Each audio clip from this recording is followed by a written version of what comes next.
বোধহয় আশীর্বাদ হয়ে গেল। তুই একবার যাবি না? না, তোমার ছেলের আশীর্বাদ হচ্ছে, আর তোমাকেই যখন ডাকলো না। আমাকে ডাকবে কেন? না না রে, আমি যাব না। আমিও যাব না।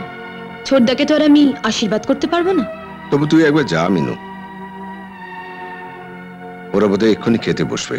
ওরা খাবে আর আমি দাঁড়িয়ে থেকে কি করব? আর তাছাড়া দিদি তো মার সাথেই আছে। আজকে সব রান্না আমি করেছি। কেমন হয়েছে খেতে? খুব ভালো হয়েছে। মা বলো বলো। এই পায়েসটা চিনু আপনাদের জন্য স্পেশাল ভাবে তৈরি করেছে। নিজেই দুধ এনে বাদাম কিশমিশ টিশমিশ দিয়ে। বাহ, খুব ভালো হয়েছে। খুব ভালো। আপনি আর দেরি করবেন না মাসি, চাকরটাকে বলুন চটিটা ধুয়ে ভালো করে মুছে সেকে দিতে।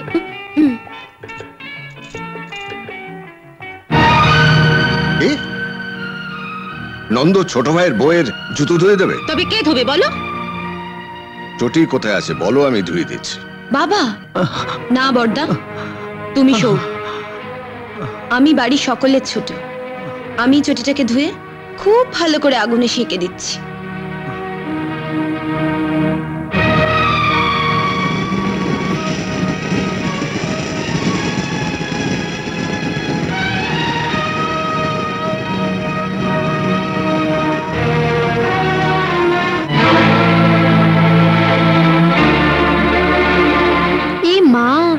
চটিটা তো পুড়ে গেছে।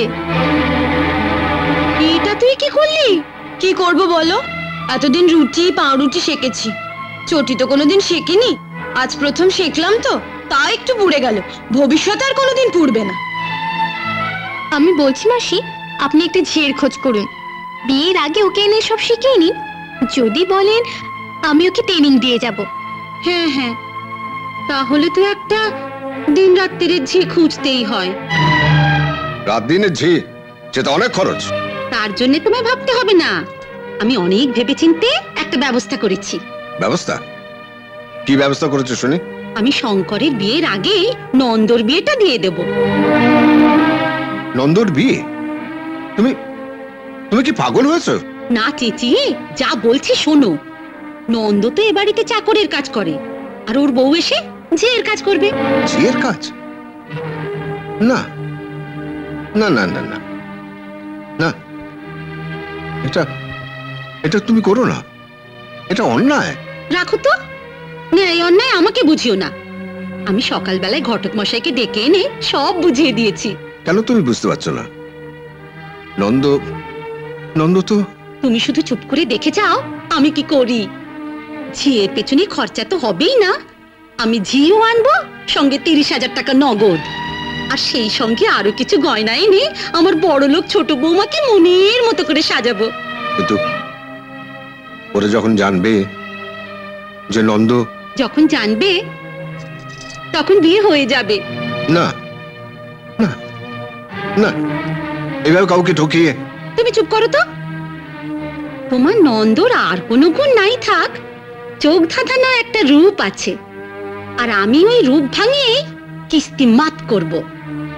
ওর ছবি দেখে মেয়ের বাবা মা ওর সম্বন্ধে আর কিচ্ছু জানতে চাইবে না।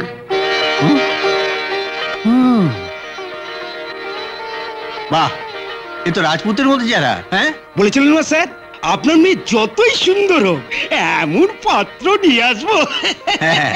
ওই দাও না ছবিটা, আমি একটু দেখি। হ্যাঁ, না না, দেখো না। কি বৌঠান বলুন না, আমার মেয়ে সাবিও সুন্দরী, কিন্তু ছেলেটিও। সাবি, এই সাবি। হ্যাঁ, মেয়েকে একবার দেখিয়ে নিন ছবিটা। আজকালকার মেয়ে তো, তাদের তো নিজেদের একটা পছন্দ অপছন্দের ব্যাপার আছে।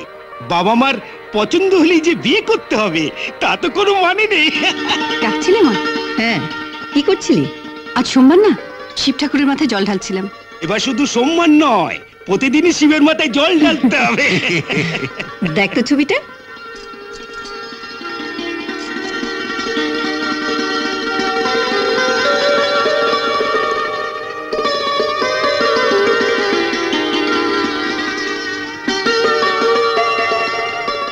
রে, পছন্দ হয়েছে?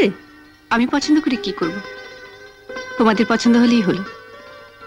নাও ধরো, আমার পুজো এখনো শেষ হয়নি। কি গো, মুখ দেখে তো মনে হলো খুবই পছন্দ হয়েছে। পছন্দ হবে না? যা দেখতে, পৃথিবীতে যে কোনো মেয়ে ওকে পছন্দ করে। তা বলুন ঘটক মশাই, পাত্র কি করে? কি করে মানে? সারাদিনই বাড়িতে থাকে। হ্যাঁ, সারাদিন বাড়িতে থাকে? হ্যাঁ, মানে ব্যবসা দেখাশোনা করার জন্য ম্যানেজার, সেক্রেটারি সবই রয়েছে। খুব দরকার না হলে বাড়ি থেকে একদম বেরোন না। ও, ব্যবসা করে, তাই বলুন। হ্যাঁ, বাবা পেনশন পায়, মেজো ভাই বিরাট চাকুরে, আর এক মেয়ে বিয়ে হয়ে গেছে, আর ছোট মেয়ে কলেজে পড়ে। আপনি ওকে কতদিন থেকে চেনেন? আগে অনেক ছোটবেলা থেকে। খুব লাজুক ছেলে, সারাদিনে একটা দুটো কথা বলে। না না, ওই কম কথা বলেই ভালো। আমার বড় জামাইটা যে হয়েছে না, যত খায় তত কথা বলে, যত খায় তত কথা বলে। আর ছোট জামাই একেবারে কথাই বলে না। তা বলুন ঘটক মশাই, কি দিতে টিতে হবে? এই 1030 নগদ আর 15 ভরি সোনা। হ্যাঁ, ঠিক আছে, ওটা দিয়ে দেওয়া যাবে, আমরা রাজি। আপনি একটা ভালো দিন টিন দেখুন।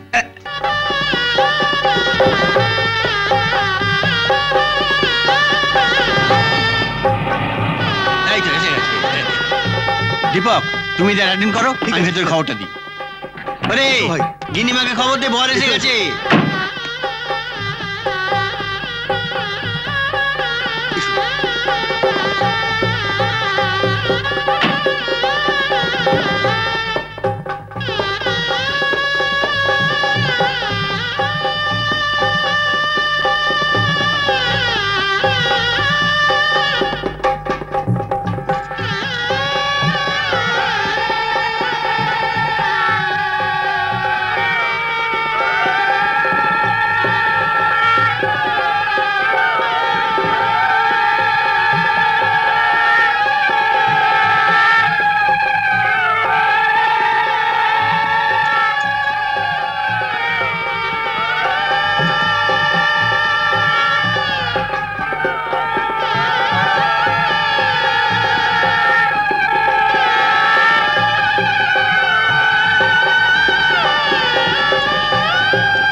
সাবিত্রী, সাবিত্রী, একবার দেখবি চল, কি সুন্দর বর হয়েছে তোর।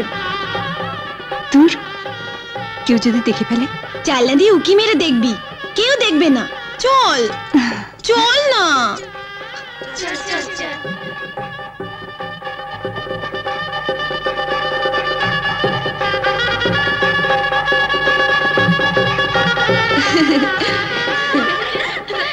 কিরে, বলেছিলাম না, সাক্ষাৎ মহাদেব।